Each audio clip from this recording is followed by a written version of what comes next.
بسم اللہ الرحمن الرحیم ان اللہ وملائکتہ یصلون علی النبی یا ایہا الذین آمنوا صلوا علیہ وسلموا تسلیما. مل کے پڑھیے الصلاۃ والسلام علیک یا سیدی یا رسول اللہ وعلی آلک واصحابک یا سیدی یا محبوب رب العالمین. معزز سامعین و ناظرین، آج سورہ البقرہ کی آیت نمبر 44 سے 46 تک کی آیات کی تفسیر آپ کی خدمت میں عرض کروں گا. اللہ جل مجدہ الکریم نے اپنی لاریب کتاب میں ارشاد فرمایا، اتأمرون الناس بالبر، کیا تم لوگوں کو نیکی کا حکم دیتے ہو، وتنسون انفسکم، اور اپنی جانوں کو بھول جاتے ہو، وانتم تتلون الکتاب، حالانکہ تم کتاب پڑھتے ہو، افلا تعقلون، کیا تمہیں عقل نہیں ہے.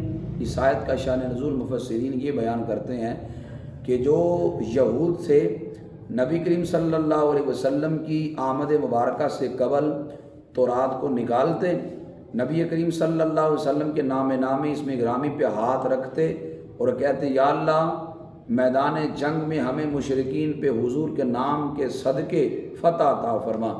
جب یہود حضور علیہ السلام کے نام کے وسیلے سے دعا کرتے، اللہ تعالیٰ ان یہود کو ہر میدان میں فتح عطا فرماتا. جب وہ نبی علیہ السلام تشریف لے آئے تو یہود نے ماننے سے انکار کر دیا، تو ان کی مذمت میں یہ آیت اتری.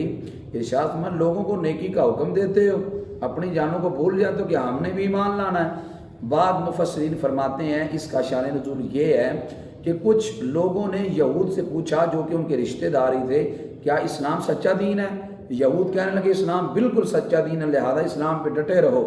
تو اللہ نے ان یہود کی مذمت میں آیت نازل کی، جب تم اسلام کو سچا دین مانتے ہو، اسلام کے سچے دین ہونے کا تم اقرار کرتے ہو، خود عمل کیوں نہیں اس پہ کرتے؟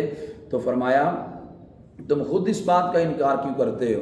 تو پتہ چلا لوگوں کو نیکی کا حکم دینا، خود عمل نہ کرنا، یہ چیز تباہی کو لے کے آتا ہے.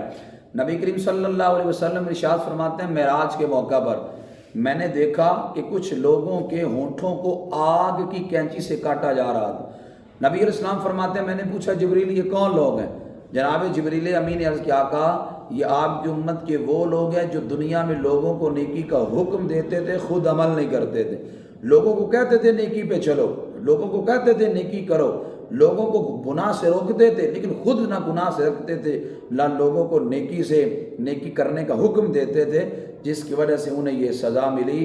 نبی کریم صلی اللہ علیہ وسلم ارشاد فرماتے ہیں تفسیر عزیزی کے اندر، حضرت شاہ عبدالعزیز محدث دہلوی رحمۃ اللہ تعالیٰ نے اس بات کو لکھا کہ فرمایا عالم بے عمل، وہ عالم جو اپنے علم پہ عمل نہیں کرتا، اس کی مثال چراغ اس بتی کی طرح ہے جو لوگوں کو روشنی تو دیتی ہے لیکن خود وہ جلتا ہے. چراغ کا یہ حال ہوتا ہے، خود جلتا ہے اوروں کو روشنی دیتا ہے. جو عالم اپنے علم پہ عمل نہیں کرتا، لوگوں کو تو نفع دے رہا ہے لیکن خود عمل نہ کرنے کی وجہ سے وہ گھاٹے میں جا رہا ہے. اس وجہ سے اپنے علم پہ عمل یہ ضروری ہے. اور نبی کریم صلی اللہ علیہ وسلم فرماتے ہیں قیامت کے دن ہر انسان سے اللہ 5 سوال کرے گا. ارشاد فرمایا، لا تزول قدم ابن آدم حتی یسأل عن 5، فرمایا جب تک ہر بندہ 5 سوالوں کے جواب نہ دے سکے تب تک وہ اپنے قدم بھی نہیں ہلا سکے گا. اب آپ ان سوالات کو سنیں اور سن کے اپنے من میں ڈوب کے دیکھیں، آیا ہم نے ان سوالات کی کوئی تیاری بھی کی ہے کہ نہیں؟ آیا قیامت کے دن اگر ہم سے یہ پوچھا جائے تو ہم ان سوالوں کے جواب بھی دے سکتے ہیں کہ نہیں؟ قیامت کے دن قدم ہلانے سے پہلے ترمذی کے یہ روایت حضرت عبداللہ بن مسعود رضی اللہ تعالی عنہ سے مروی ہے. پہلا سوال قیامت کے دن 5 سوالوں میں سے یہ ہوگا، رب تعالیٰ پوچھے گا ان عمرہ فیما افنا، او بندے بتا دنیا کہاں پہ، وقت کہاں پہ گزارا ہے. پوری عمر کے بارے میں مجموعی سوال ہوگا، عمر کہاں پہ گزاری ہے. اب عمر کے ایک ایک لمحے کے بارے میں اور ایک ایک سیکنڈ کے بارے میں قیامت کے دن پوچھا جائے گا، ہم نے وہ لمحہ کہاں پہ گزارا ہے. اب مجموعی طور پر پوری عمر کے بارے میں سوال ہوگا.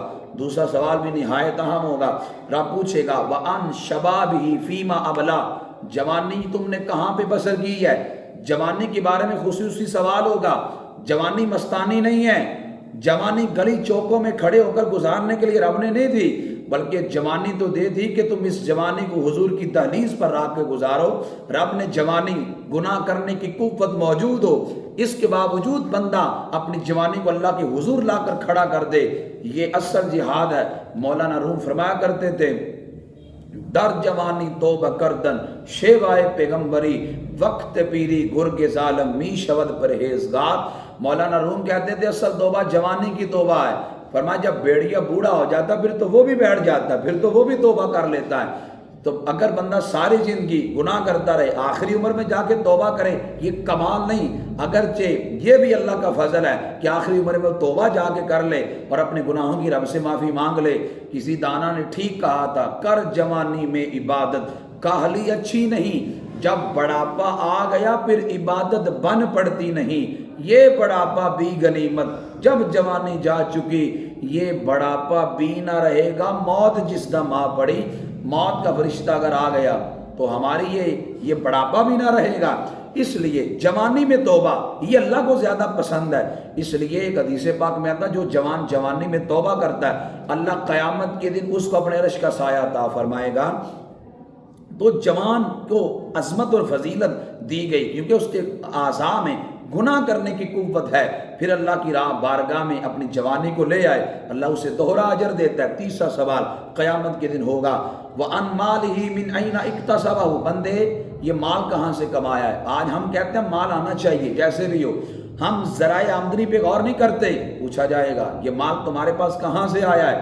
وہ چوتھا سوال مِنْ أَيْنَ اكْتَسَبَهُ کے بعد وَفِيمَ أَنْفَقَهُ، حلال کمایا تو تھا، خرچ کہاں پہ کیا ہے؟ ضروری نہیں حلال کمانے کے بعد آپ خرچ جہاں مرضی کریں، ضروری ہے کہ آپ حرام جگہ پہ خرچ نہ کریں۔ اگر حرام جگہ پہ پیسہ خرچ کیا، عبرت پکڑیں وہ لوگ جو حلال ذریعے سے کماتے ہیں لیکن حرام جگہ پہ خرچ کر دیتے ہیں اور بھی ناجائز جگہوں پہ خرچ کر دیتے ہیں۔ بس بچے کی جب شادی ہوئی تو پانی کی طرح بلا ضرورت پیسے کو بہا دیا۔ غور کریں، قیامت کے دن اللہ پوچھے گا میں نے اپنے فضل سے تمہیں دولت دی تھی، مال دیا تھا، یہ میرا فضل تھا، تم نے کہاں پہ اس کو خرچ کیا؟ پانچواں سوال قیامت کے دن ہوگا، وَمَاذَا عَمِلَ بِمَا عَلِمَ، رب فرمائے گا جتنا میں نے علم دیا تھا تو نے عمل کتنا کیا ہے۔ گویا عمل کے بارے میں سوال ہوگا۔ یہاں سے کوئی یہ نہ سمجھے کہ عمل کا سوال ہوگا علم کا سوال نہیں ہوگا۔ علم کے بارے میں بھی رب پوچھے گا کہ تو نے جرم کیوں کیا؟ بندہ کہے گا یا اللہ مجھے علم نہیں ہے، رب فرمائے گا ایک تو نے سیکھا نہیں، دوسرا عمل کوئی نہیں کیا، تو دوہرا مجرم ہے۔ اس لیے جو بندہ علم حاصل نہیں کرتا وہ دوہرا مجرم ہے۔ یہ کوئی بہانہ نہیں ہے کہ جی ساری زندگی گزر گئی ہے، مجھے مسئلے کا پتہ نہیں تھا لہذا مجھے معافی ہے۔ معافی نہیں ہے۔ شریعت کے کچھ مسائل سیکھنا فرض عین ہے۔ نماز جب بندے پہ فرض ہوتی ہے مسائل فرض عین ہے۔ تجارت جب کرتا ہے تجارت کے مسائل سیکھنا فرض عین ہے۔ حج کا مہینہ آتا ہے، حج جب فرض ہوتا ہے حج کے مسائل سیکھنا فرض عین ہے۔ رمضان شریف کا مہینہ آتا ہے، روزے کے مسائل سیکھنا فرض عین ہے۔ اور اگر ان میں بٹنڈی کتنے لوگ ہیں جو نماز کے فرائض جانتے ہیں، کتنے لوگ ہیں جو نماز کے واجبات جانتے ہیں، کتنے لوگ نماز کے مستحبات کو جانتے ہیں، اور کتنے لوگ ہیں جو غسل کے فرض ہونے کے اسباب کو پہچانتے ہیں، جو ضروری اور بنیادی اور فرض باتیں ہیں ہم تو ان کے اندر بھی سستی برتتے ہیں، پھر کہتے ہیں ہمارے لیے معافی ہوگی۔ معافی یوں نہیں ہوگی کہ کچھ مسائل فرض عین ہیں ان سے معافی نہیں ہے، وہ سیکھنے پڑیں گے، اس کے بارے میں سوال ہوگا۔ اور عمل کا بھی خصوصی سوال ہوگا، اگر رب نے تجھے علم کی دولت سے نوازا تھا عمل کیوں نہیں کیا؟ اب یہ جو یہود ہیں ان کی مذمت رب نے کی، فرمایا کہ میں نے تمہیں کتاب دی اور تم نے اس پر عمل ہی نہیں کیا، لوگوں کو نیکی کا حکم دیتے رہے خود عمل ہی نہ کرتے رہے۔ اور پھر ارشاد فرمایا کہ بے شک وَاسْتَعِینُوا بِالصَّبْرِ وَالصَّلَاةِ، تم صبر اور نماز سے مدد حاصل کرو۔ وَإِنَّهَا لَكَبِيرَةٌ إِلَّا عَلَى الْخَاشِعِينَ، نماز ضرور باری ہے لیکن ڈرنے والوں پہ باری نہیں ہے، خاشعین پہ باری نہیں ہے۔ کیوں؟ ان کے دل میں اللہ کا خوف ہے۔ الذین، خاشعین وہ ہیں، یظنون جو یقین رکھتے ہیں، انہم ملاقو ربہم کہ وہ اپنے رب سے ملاقات کرنے والے ہیں، وانہم الیہ راجعون اور اسی کی طرف لوٹنے والے ہیں، جنہیں یقین ہے ہم نے رب کی بارگاہ میں لوٹنا ہے، اللہ کے حضور جا کر منہ کیا دکھائیں گے جب نماز نہ پڑھیں گے۔ جنہیں یہ خوف طاری ہو جاتا پھر وہ ہمیشہ اللہ کی بارگاہ میں جھکے رہتے ہیں، ہمیشہ اپنی پیشانی کو سجدے کی لذتیں دیتے رہتے ہیں، پتہ ہے رب کی بارگاہ میں جانا ہے، کیا رب کو جواب دیں گے؟ تو نبی علیہ السلام فرمانے لگے صحابہ قیامت کے دن تم اپنے رب کا دیدار کرو گے۔ صحابہ کرام نے عرض کی اے اللہ کے رسول ہم رب کا دیدار کیسے کریں گے؟ وہاں تو سارے انبیاء کی امتیں جمع ہوں گی، ہم رب کا دیدار کیسے کریں گے؟ نبی علیہ السلام نے فرمایا 14ویں رات کا چاند چمکتا ہو، دیکھنے میں مشکل ہے؟ عرض کیا آقا نہیں۔ فرمایا جیسے تم 14ویں کے چاند کو دیکھتے ہو ایسے ہر بندہ اپنی جگہ پہ کھڑے ہو کے اپنے رب کو دیکھے گا، کوئی دقت کوئی پریشانی نہیں ہوگی۔ اور فرمایا کہ جنہیں یقین ہے اور اپنے رب سے ملاقات کرنے والے ہیں، فرمایا جنہیں یقین ہے اللہ تعالیٰ قیامت کے دن ان کو اپنا دیدار عطا فرمائے گا اور وہ اللہ کی حضور پیش ہوں گے۔ اب یہاں پہ مفسرین نے ایک بڑا عجیب نکتہ لکھا ہے، بڑا خوبصورت ہے، بڑا قابل غور ہے۔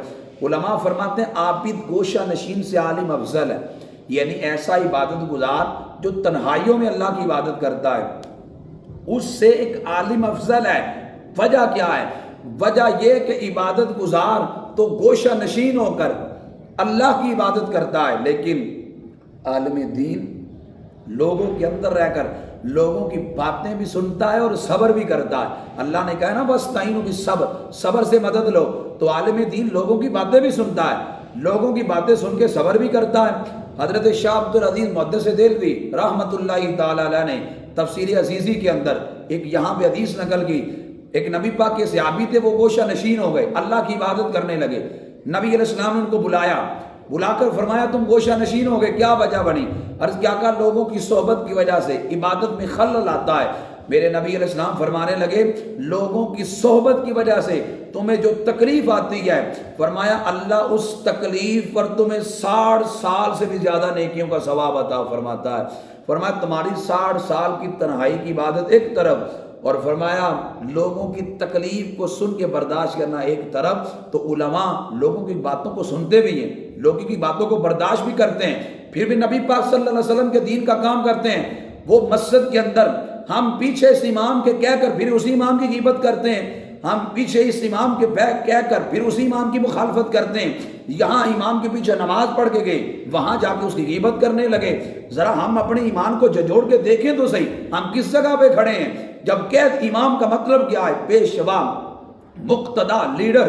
جب ہم امام کو اپنا لیڈر مانتے ہیں اور پھر ادھر ہم جا کے اس کا انکار کر دیتے ہیں تو یہ منافقت، یہ دوگلی پالیسی ہے۔ اقبال نے کہا تھا ہزار خوف ہو لیکن زباں ہو دل کی رفیق، یہی رہا ہے اصل سے قلندروں کا طریق۔ اگر ہم زبان سے پیچھے اس امام کہتے ہیں، دل سے بھی اگر اس کا اعزاز کریں، دل سے بھی اس کی عزت کریں، پھر دیکھنا اللہ کی رحمت کیسے ہم پہ برستی ہیں۔ علماء کو کبھی گھبرانا نہیں چاہیے، لوگ ہماری مخالفت کرتے ہیں، یہ کرتے ہیں، دیکھو یہ علماء انبیاء کے وارث ہیں۔ انبیاء علیہ السلام پہ جتنی کو آزمائشیں اور تکلیفیں آئیں میں اور آپ سوچ بھی نہیں سکتے۔ اگر ان پر اتنی آزمائشیں آئی ہیں، میرے اور آپ پہ کچھ آزمائشیں اگر آ بھی جائیں تو ہم نے گھبرانا نہیں ہے، ہم نے صبر کرنا ہے، ہر حال میں اللہ کا شکر ادا کرنا ہے اور اپنی منزل کی جانب قدم کو بڑھاتے رہنا ہے۔ اس لیے اللہ کے رسول علیہ السلام جب قیامت کے دن اپنی نظر رحمت سے ہمیں دیکھیں گے، خدا کی قسم زندگی کا مل پڑ جائے گا۔ اللہ مجھے اور آپ کو ان باتوں پہ دل و جان سے امن کی توفیق عطا فرمائے۔ وما علیہ الا البلاغ المبین۔